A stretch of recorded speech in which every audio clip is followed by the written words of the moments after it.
आज से कुछ दिन पहले भोपाल के one of the most favourite radio station 98.3 ने एक आरजे हंट ऑर्गेनाइज किया था। तो भैया जैसे ही इसके पोस्ट मेरे दोस्तों के पास पहुंचा, उन्होंने तुरंत मेरे को डीएम के बोला था, भाई हमें कुछ नहीं पता, तुम इसमें पार्टिसिपेट कर रहे हो। तो यार उसमें पार्टिसिपेट किया, राउंड 1 क्लियर हो गया, राउंड 2 क्लियर हो गया, राउंड 3 आप लोगों की प्यार से क्लियर हो गया, राउंड 4 चल ही रहा था कि इतने में ना मुझे एक मेल आया। उसमें लिखा था क्रिएटिव राइटिंग असेसमेंट। मैंने कहा एक मिनट, वो तो रेडियो आरजे बोलना, तो ये लिखना क्यों है? तो जब मैंने टीम से कोऑर्डिनेट किया तो मुझे पता चला कि आरजे बनने के one of the important credentials में से एक होता है लिखना। एक तो आरजेस के लिए ना उस दिन मेरी और इज्जत बढ़ गई। मैंने कहा यार ये बोलने के साथ साथ लिखते भी हैं, लेकिन दूसरी जगह यार दिल में प्रॉब्लम हो रही है। क्यों? क्योंकि राइटिंग के साथ तो अपना 36 का आंकड़ा है। मतलब लोग मेरे को अगर टेक्सटिंग भी कर रहे होते तो मैं ऑडियो रिकॉर्डिंग रिटर्न में भेजता हूँ यार। अब क्या करें? एक सिंपल सा तरीका है कि भैया कंपटीशन से अपना नाम जो है भैया वो पीछे ले लें और हार जाएं। लेकिन ये करते टाइम 2 प्रॉब्लम जारी है। सबसे पहला तो ये कि यार वो टीम इतनी ज़्यादा स्वीट कि उनके साथ मेरी पूरी कोऑर्डिनेशन बन चुकी थी। दूसरा, हारना इस कंपटीशन में मेरे लिए थोड़ा सा एक्स्ट्रा डिफिकल्ट था। उसका रीज़न मैं बताता हूँ। 8th स्टैंडर्ड में जब मैंने लाइफ में अपनी पहली बार एक असेंबली में स्पीच दी थी, तब से लेकर 2020 तक मैंने इन टोटल 28 इवेंट्स अटेंड किए हैं बोलने के, और उसमें मेरी विनिंग स्ट्रीक रही है 28-0। मैं आज तक एक भी बार नहीं हारा। और यहाँ पर अगर मैंने अपना नाम पीछे लिया, यानी कि वो 28 के बाद 1 लग जाएगा यार। बुरा लगा मुझको, लेकिन अब क्या कर सकते हैं। खुद के साथ प्रॉमिस किया था पिछले साल कि भैया कभी झूठ नहीं बोलेंगे, और अगर किसी में फ्रस्ट्रेशन हो सकती है आगे जाके तो अभी क्यों आगे बढ़ना। तो यार दिल पे पत्थर रख के मैंने ब्रेकअप कर लिया। मैंने उनकी टीम को बताया कि मैं जो अपना नाम है मतलब वो बैक ले रहा हूँ करके, एंड ऑफिशियली मैं उस कॉम्पिटिशन से हार गया। जैसे ही मैं हारा तो दरवाजे पे ऐसे एक नॉक हुआ। मैं जाके दरवाज़ा खोला, देखो तो बाहर एक जनाब खड़े एकदम हाफ रहे, थके हुए। मैंने पूछा आप कौन?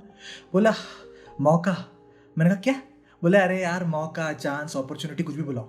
मैंने कहा अरे, मैंने कहा आप ही का तो इतने टाइम से इंतजार कर रहे थे, कहाँ थे सर आप? तो उसने बताया कि अरे यार तुम्हारी वो फालतू सी जो स्ट्रीक है उसको बचाने के लिए तुमने जो बॉडीगार्ड खड़ा करके रखा था ना, वो उसने नहीं दे था मेरे को। मैंने बोला कौन सा बॉडीगार्ड? उसने कहा वो।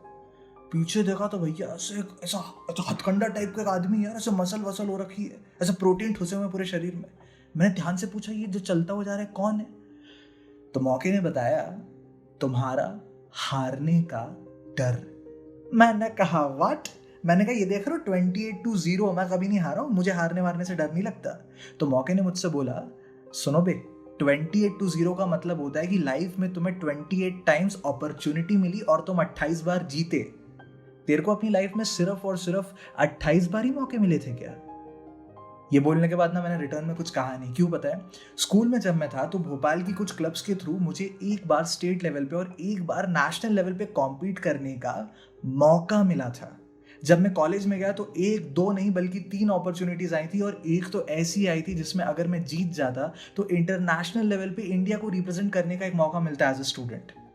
हमने पार्टिसिपेट ही नहीं किया। क्यों? क्योंकि देखो भैया रूल बड़ा ही सिंपल सा है, अगर आप रेस में भगोगे ही नहीं तो हारोगे कैसे यार? सिंपल है कि नहीं है? मेरी इसलिए मैंने उसमें पार्टिसिपेट नहीं किया बिकॉज कंपटीशन बड़ा है, यानी कि और ज़्यादा एक्सपीरियंस लोग आएंगे, यानी कि हारना जो है वो उसका चांसेस और ज़्यादा बढ़ जाएगा। और अगर हार गए तो मौके ने मुझसे पूछा तो क्या? अंदर आया, मेरा लैपटॉप रखा था, उसने लैपटॉप खोला, बोला पासवर्ड डाल। मैंने पासवर्ड डाला। उसने इंटरनेट खोला, सर्च हिस्ट्री खोली। पहले तो देख के उसने क्या तौबा तौबा तौबा, छी। मैंने कहा अरे यार वो मतलब एनी हाउ। उसके बाद उसने एक लिंक खोली, बोला कि ये जानता है इस वेबसाइट पे गया था तू? मैंने कहा हाँ। बोला क्यों गया था? मैंने कहा अरे वो स्टैंड अप होता है ना, वो स्टोरी टेलिंग वगैरह के लिए। तो मैंने बोला अच्छा अच्छा अच्छा अच्छा, मिला तेरे को कुछ? मैंने कहा हाँ हाँ, भोपाल में होता है, इंदौर में होता है, आसपास के शहरों में होता है, और मेट्रो सिटीज में तो बहुत सारे होते हैं।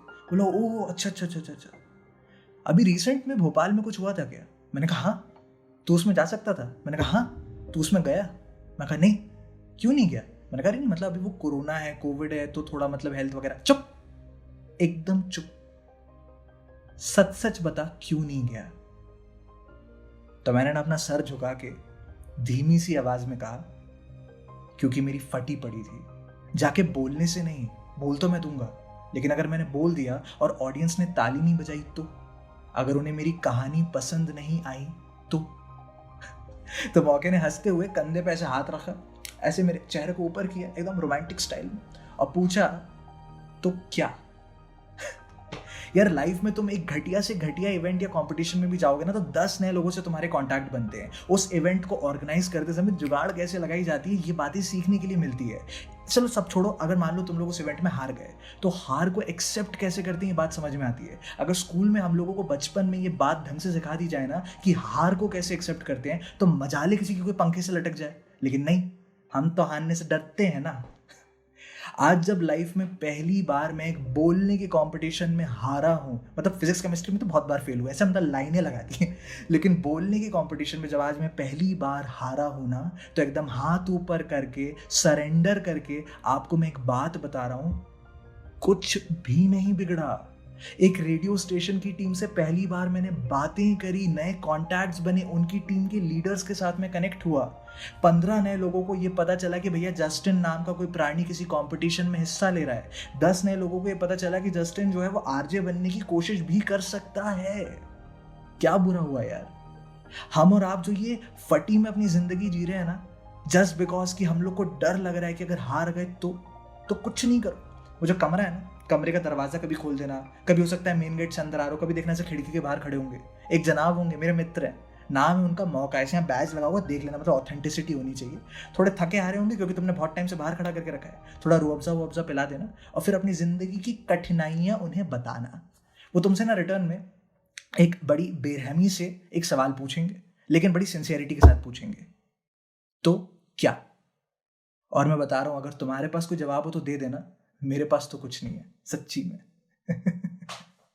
मेरा नाम है जस्टिन जोसेफ। मैं खुली आंखों से सपने देखकर उन सपनों की कहानियां बनाकर उन कहानियों को फिर आपके बीच में लाने के बहाने से एक स्टोरी टेलर बनने की कोशिश कर रहा हूँ। और आप लोग सुन रहे थे मेरी सीरीज, मेरी अपनी फिलॉसफीज। बड़ा मजा आया आपसे बात करके। और अगर आपका कोई दोस्त है जो मेरी ही तरह फट्टू है, काबिलियत बहुत है लेकिन फट्टू है, तो उसको ये वीडियो भेजो और उसको बताओ कुछ नहीं होगा, ट्राई मार। और अगर कुछ हो भी गया तो क्या?